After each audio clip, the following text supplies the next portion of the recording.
Good morning, everyone. My name is Elizabeth Chi. I am the co-founder and the CEO for HIT Foundation, Health Information Traceability. We're a blockchain-based health tech company out of Switzerland, offering a mobile solution to enable individuals to mobilize your health data.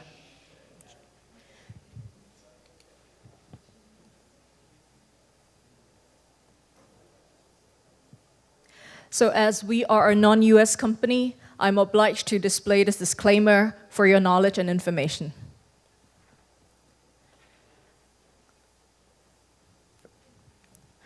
So first of all, I would love to share with you a personal story.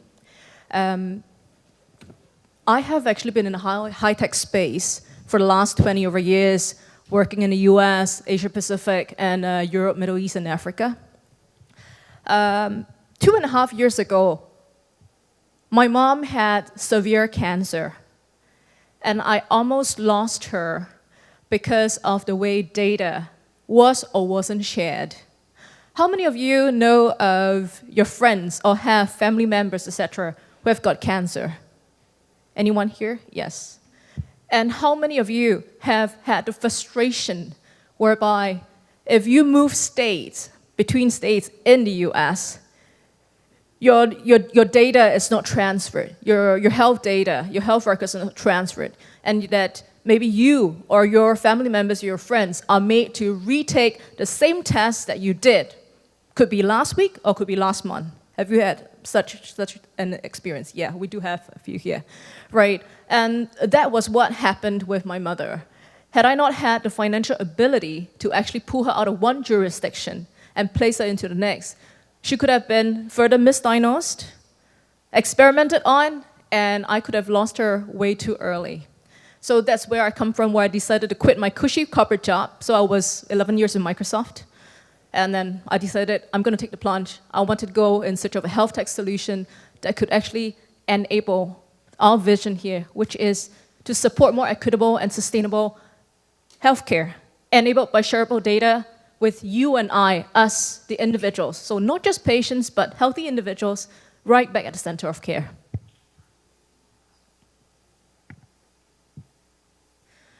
So I'm sure a lot of you have run into very similar challenges as individuals with today's problems with health data. One of the key things, now, we're not saying that centralization is a bad thing. However, what is really challenging that's not in our benefit is that business models are based on data monopolization. If you are Bayer and I'm Novartis, we're never ever going to share data. And what does that mean? It actually means that they only have a very, very minute subset data of you. How can they be actually really going towards, working towards transformative breakthrough in medical research for you and I? Probably not. And the lack of consent. Need I say more? A lot of us actually take our mid-term to long-term rights to our data. We compromise that for short-term convenience. So whenever you download an app to your mobile phone, you probably have to click accept and agree. How many of you actually take the time to read through every single term and condition? Anyone? Me neither, because it's the convenience. And when you're at a hospital, sometimes you may see a little small chat box if you're admitted at a hospital that says that, do you consent to your data being used for research? And we all are good citizens. We say, hey, why not? Let's help research. That was in good faith. But many of you do not actually know that your data is being sold, resold, etc. The recent case with 23andMe and GSK, $300 million investment. So you think that you're paying 23andMe to do a test kit of your ancestry. But then why is it your data further monetized or remonetized, etc., without your real consent? That is where I think we can actually do it in a fairer and more transparent way. You, the individual, and I, we actually get nothing out of the data we have actually created. Last but not least, there are no incentives. When we are healthy, 95% of the lifetime, okay, do we actually care where our data is sitting, our health data? Actually, no. In developed countries like the US, like Switzerland, we take it for granted. It's somewhere there. So we don't actually care about it. But at 5% of the time when you're sick, that's where it's too late. How many of you actually know where your health data is sitting? And how many of you actually know how to mobilize your health data? Great, that's good for you. There are very health-conscious individuals and who actually keep track of it, and you do, and I congratulate you for that. But a majority of them actually don't. Lastly, any of you are using any health apps here? Apple Watch or like your Fitbit, etc. Great. Now the thing is, how on the ball are you? How consistent are you using that? Very good for you. That's actually pretty good. Yeah, but the thing is this. There are lots of health apps flooding the market since 2010, okay? And you see that the way it's being adopted is gone up really high in the first 2 weeks, but then it dies down. Why? Because there are no incentives.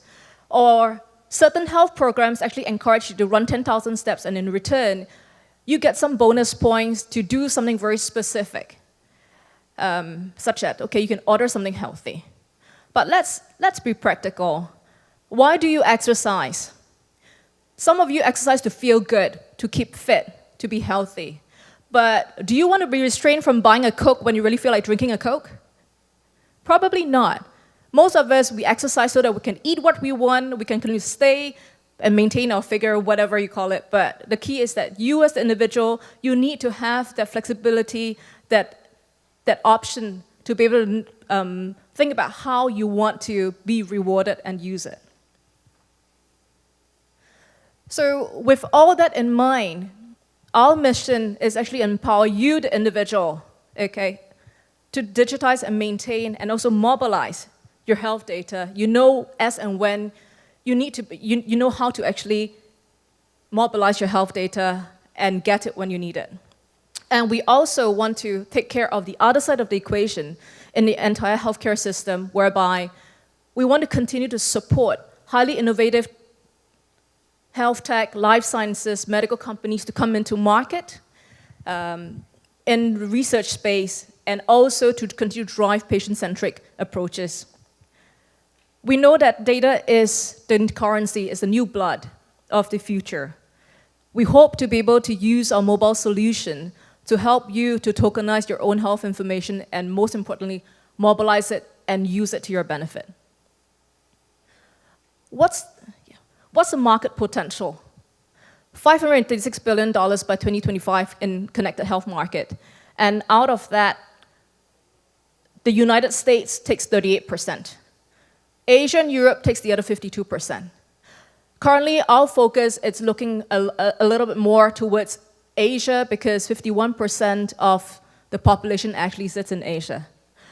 The other thing that we want to share about is to also help the other 3.8 billion people, that's half the world's population, that lack access to essential health services.